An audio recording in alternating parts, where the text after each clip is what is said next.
दोपहर के 3 बजने वाले और 3 बजे की 23 ब्रेकिंग न्यूज में इस वक्त की पहली बड़ी खबर हरियाणा से, जहां पर बेखौफ खनन माफियाओं का आतंक देखने को मिला। नूह के पास पचगांव में अवैध खनन माफिया ने डीएसपी सुरेंद्र सिंह की हत्या कर दी। खनन माफिया ने डीएसपी पर डंपर चढ़ा दिया। डीएसपी टावड़ू सुरेंद्र सिंह बिश्नोई की मौके पर ही मौत हो गई। वारदात आज दोपहर 12 बजे की है। बताया जा रहा है कि डीएसपी सुरेंद्र बिश्नोई खनन माफिया के खिलाफ एक्शन लेने गए थे। कार्रवाई के दौरान डीएसपी सुरेंद्र सिंह बिश्नोई ने खनन स्थल पर पत्थर से भरे ट्रक को रोकने की कोशिश की, तभी खनन माफियाओं ने डीएसपी पर डंपर चढ़ा दिया।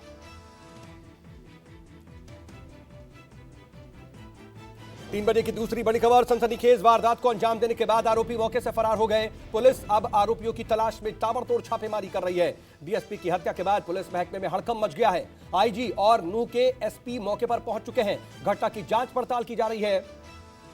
बताया जा रहा है कि डीएसपी इसी साल रिटायर होने वाले हैं। 3 बजे की अगली बड़ी खबर, सेना में योजना अग्निपथ के खिलाफ दायर सभी याचिकाओं की अब दिल्ली हाईकोर्ट में सुनवाई होगी। सुप्रीम कोर्ट ने बड़ा आदेश दिया है। पूरे मामले की सुनवाई करते हुए सुप्रीम कोर्ट ने कहा, सभी याचिकाओं की सुनवाई दिल्ली हाईकोर्ट में की जाएगी। आज अग्निपथ योजना पर सुप्रीम कोर्ट में 3 याचिकाओं पर सुनवाई के दौरान सुप्रीम कोर्ट ने आदेश दिया कि बाकी हाईकोर्ट में दायर याचिकाओं को भी दिल्ली हाईकोर्ट ट्रांसफर किया जाए। 3 बजे की अगली बड़ी खबर, अग्निपथ योजना में जाति को लेकर उठे सवाल पर बीजेपी प्रवक्ता संबित पात्रा ने विपक्ष पर निशाना साधा। कहा, संजय सिंह ने ट्वीट कर अग्निवीर में जाति धर्म का जिक्र कर जिस भाषा का इस्तेमाल किया वो परेशान कर देने वाला है। जो लोग जाति धर्म के आधार पर सेना भर्ती का आरोप लगा रहे हैं वो सच्चाई नहीं जानते। सच ये है कि भारत की सेना में धर्म के आधार पर, जाति के आधार पर भर्ती नहीं करती है। जाति धर्म के ऊपर है भारतीय सेना। 3 बजे की अगली बिग ब्रेकिंग, सरकार के अग्निपथ योजना को लेकर सांसद संजय सिंह ने मोदी सरकार पर लगाया गंभीर आरोप। कहा, अग्निवीर बना रहे हैं या जातिवीर। संजय सिंह ने ट्वीट करके कहा था, मोदी सरकार का घटिया चेहरा देश के सामने आ चुका है। क्या मोदी जी दलितों, पिछड़ों, आदिवासियों को सेना भर्ती के काबिल नहीं मानते? भारत के इतिहास में पहली बार सेना भर्ती में जाति पूछी जा रही है। संजय सिंह बोले, सरकार जातिवीर बना रही है। 3 बजे की छठी बड़ी खबर, तेजस्वी यादव ने भी अग्निवीर मुद्दे पर सरकार को घेरा। तेजस्वी यादव ने कहा, जात न पूछो साधु की, लेकिन जात पूछो फौजी की।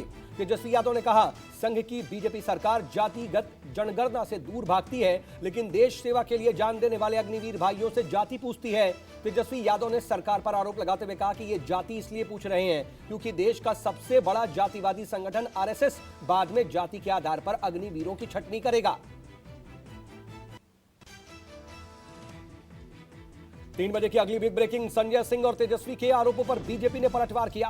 बीजेपी प्रवक्ता नलिन कोहली ने कहा कि विपक्ष को मोदी विरोध की आदत पड़ गई है। नलिन कोहली ने कहा, मोदी विरोध के मॉडल पर कब तक चलेंगे?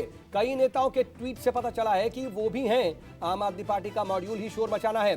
वो काम करने के वादे पर चुनकर आते हैं लेकिन काम नहीं करते।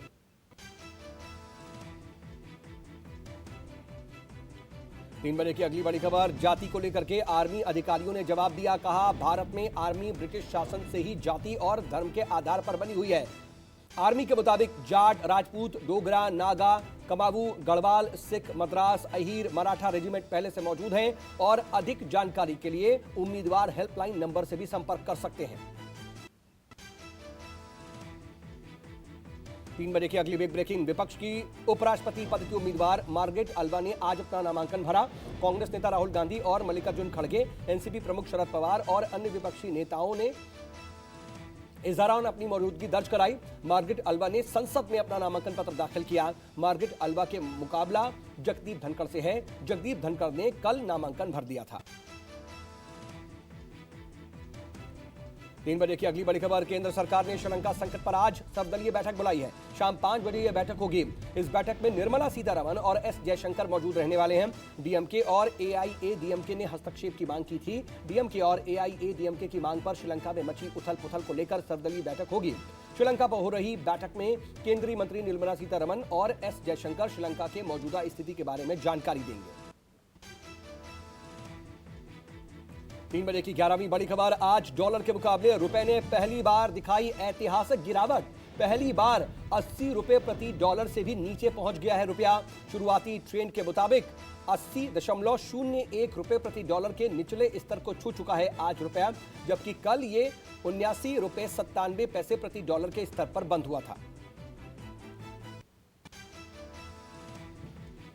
3 बजे की 12वीं बड़ी खबर। उत्तराखंड के कई जिलों में 2 दिन का ऑरेंज अलर्ट जारी किया गया है। मध्य प्रदेश, विदर्भ, छत्तीसगढ़ और आंध्र प्रदेश अगले कुछ दिनों तक भारी बारिश की यहां पर आशंका है। देहरादून, टिहरी गढ़वाल, पौड़ी गढ़वाल, नैनीताल, उधम सिंह नगर में भारी बारिश की चेतावनी जारी की गई है। बारिश के बाद लैंडस्लाइड की भी खबर है।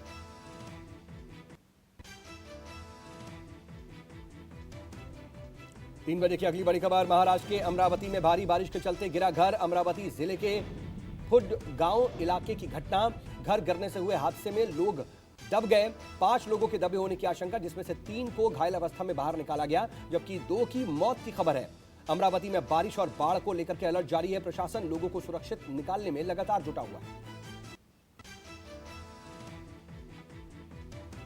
3 बजे की अगली बिग ब्रेकिंग। हिमाचल प्रदेश के किन्नौर में बादल फटा। बादल फटने से किन्नौर के शलखर में कई घर तबाह हो गए। आसपास के गांवों से संपर्क कट गया। बादल फटने से गाड़ियों और घर के अंदर की जमीन धंस गई। लोग सुरक्षित जगहों पर भाग चुके हैं। रास्ता बंद होने की वजह से लोगों ने प्रशासन से गुहार लगाई।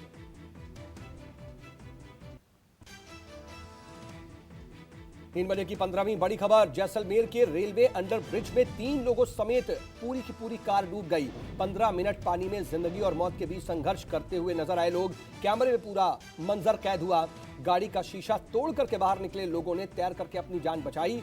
सोनू हमीरा रेल लाइन के अंडर ब्रिज में यह कार डूब गई थी।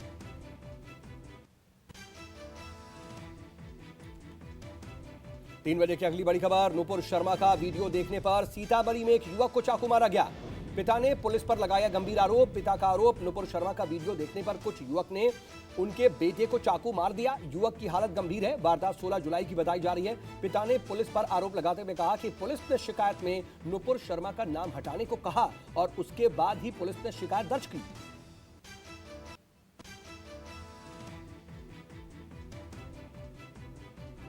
3 बजे की 17वीं बड़ी खबर। जम्मू कश्मीर में सुरक्षा बलों को बड़ी कामयाबी। पुलिस ने जम्मू और राजौरी जिले में 3 आतंकी मॉड्यूल का भांडाफोड़ किया। इसमें राजौरी में 2 और जम्मू में 1 आतंकी मॉड्यूल का खुलासा हुआ है। लश्कर के 7 आतंकी गिरफ्तार हुए हैं। भारी मात्रा में हथियार और गोला बारूद भी बरामद हुआ है।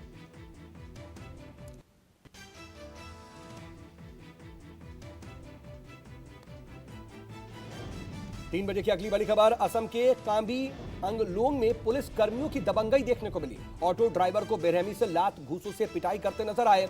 ऑटो ड्राइवर छोड़ देने की गुहार लगाता रहा, लेकिन पुलिस वाले उसे पीटते रहे, जिससे वो गंभीर रूप से घायल भी हो गया। पूरी घटना का वीडियो सोशल मीडिया पर तेजी से वायरल है।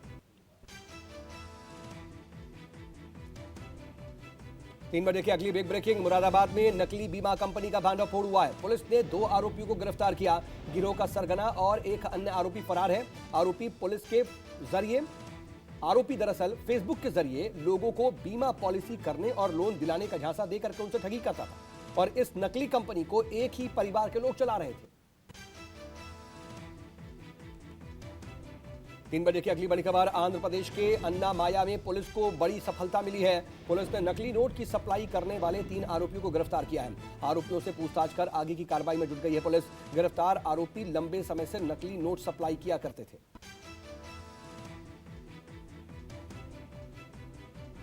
3 बजे की अगली बड़ी खबर। देश में कोरोना के नए मामलों में कल के मुकाबले कमी आई है। पिछले 24 घंटे में 15,528 नए मरीज सामने आए हैं। आंकड़ों के मुताबिक एक दिन में 25 संक्रमितों की मौत हुई है। 16,113 मरीज ठीक हुए हैं। सक्रिय मरीजों की संख्या में बढ़ोतरी हुई है।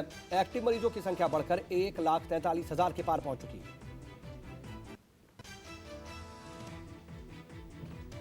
3 बजे की अगली बड़ी खबर। नासा ने पूरी दुनिया में पड़ रही गर्मी का नक्शा निकाला। नक्शे में धरती के पूर्वी गोलार्ध के ऊपर सरफेस एयर टेम्परेचर दिखाया गया। नक्शे में पूरी दुनिया लाल दिखाई दे रही है। जून और जुलाई में दुनिया के कई देशों के तापमान ने रिकॉर्ड तोड़ दिया है। यूरोप, उत्तरी अफ्रीका, मिडिल ईस्ट और एशिया के कई इलाकों ने पारा 40 डिग्री सेल्सियस के भी पार पहुंच गया है। और 3 बजे की 23वीं बड़ी खबर। इंग्लैंड के ऑलराउंडर बेन स्टोक्स ने चौंकाने वाला फैसला लेते हुए वनडे क्रिकेट से संन्यास ले लिया और वनडे क्रिकेट को अलविदा कह दिया। स्टोक्स साउथ अफ्रीका के खिलाफ अपना आखिरी मैच आज खेलेंगे। 31 साल के स्टोक्स ने 104 एक दिवसीय मैच खेले हैं। स्टोक्स ने घरेलू मैदान पर अपने वनडे करियर का समापन करने का ऐलान किया। बेन स्टोक्स साउथ अफ्रीका के खिलाफ आखिरी मुकाबला खेलने उतरेंगे तो सभी की निगाहें उनकी परफॉर्मेंस पर ही होंगी।